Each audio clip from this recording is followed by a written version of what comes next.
Ladies and gentlemen of the press, we have a statement as Azimio Coalition, One Kenya, which I'm going to read. Today, Honorable William Samoei Ruto, my opponent in last year's presidential contest, has issued what I regard as an important statement. No, it's a little bit. Sorry. Down a bit, yeah. Yeah, it's okay. There you Yeah. are. Yeah, go slowly. Well, I'll begin again. Today, Honorable William Samoei Ruto,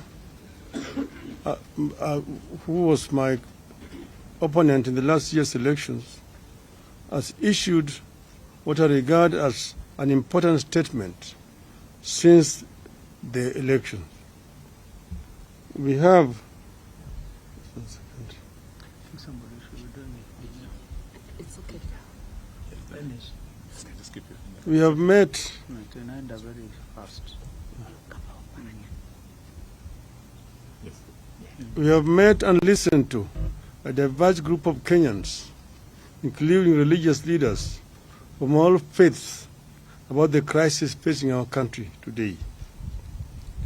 They have implored us to give dialogue, especially during these holy periods of Easter and Ramadan. It is in this context that we make this counter offer to Hon Ruto's call for dialogue. Mr. Ruto has asked me and Azimio to enter into a constitutional, open-ended and binding dialogue with his government to find a resolution to the issues that we in Azimio have raised about the last year's election and the key governance and the cost of living issues facing our country. As Kenyans know, we disputed the 2022 election results declared by the then IBC chairman, Wafula Chebukati, and a minority of 2 commissioners against the express decision of a majority of 4 commissioners to reject those results. To our consternation, the Supreme Court unfortunately agreed with the IBC. We refuse to accept the ruling of the Supreme Court as biased and lacking in proper jurisprudence. Since then, we have widely consulted with the people of Kenya throughout the width and breadth of this great country, of this great country of ours. We have held rallies and more recently demonstrations in Nairobi and elsewhere. We believe that the people of this country understand the danger we face as a country. In our view, elections are sacred because they must represent the true voice of the people. We have raised the key issues that we face as a country, including the electoral injustice, the cost of living, the legitimacy of the IBC, the opening of the server for a forensic audit, the savage attacks on media and innocent civilians by the police, and the viability of our democracy, including buying off of members of parliament.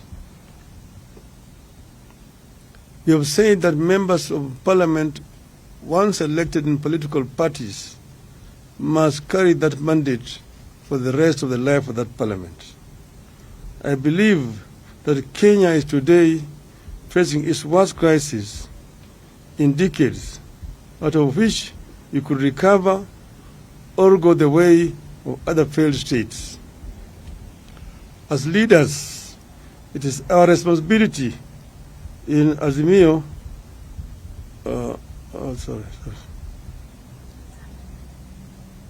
As leaders, it is our responsibility in Azimio la Umoja to save this country from the catastrophe. We as Azimio la Umoja have resolved the following. 1. We acknowledge Mr. Ruto's olive branch for a dialogue on key issues raised by Azimio la Umoja. To us, this is a positive development. 2. We agree that a balanced parliamentary process, co-chaired by both sides and backed by experts from outside, should proceed. In our view, this committee must be composed with immediate effect, with strict deadlines for resolving the crisis facing the country. 4. In accepting the call for dialogue, we ask that all arrests and prosecutions related to our demonstrations be stopped with immediate effect.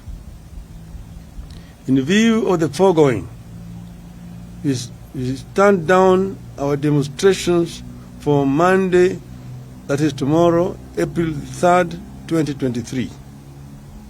6.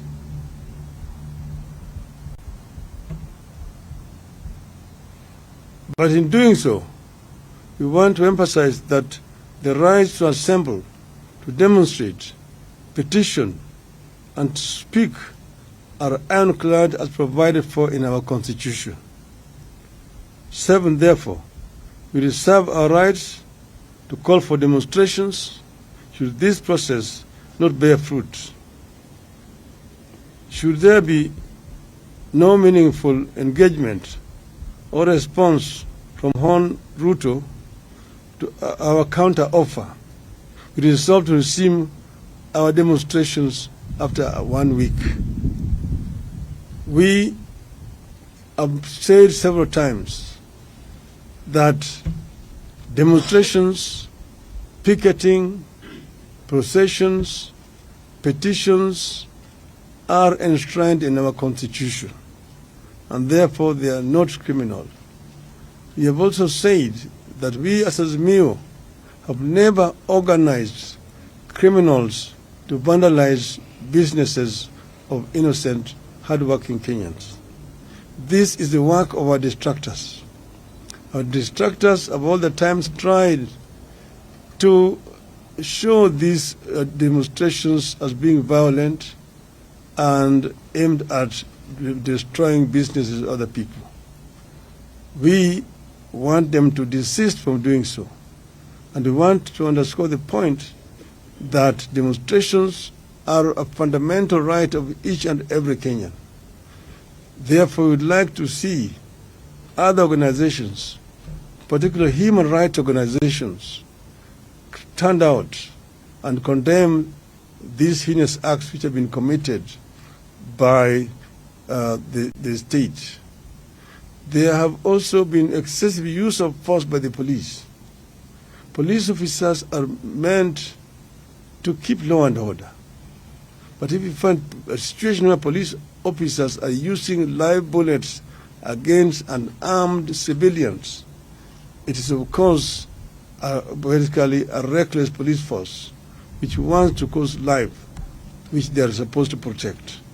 We actually protest in the strongest terms possible about this violation of the fundamental rights of our people. We say that we are ready to embrace dialogue and that we will engage as long as Mr. Ruto and his team are ready to engage.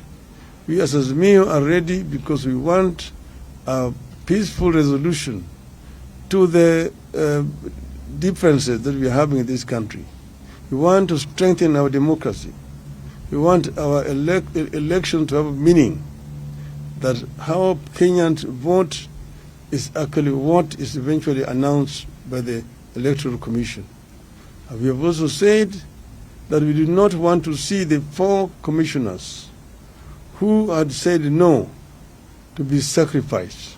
We want those commissioners to be reinstated so that we can be able to move in as a country in a one and a united way.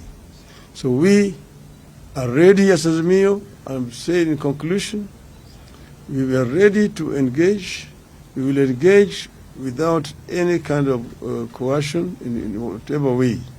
And this process could start as early as tomorrow. I thank you. Thank you.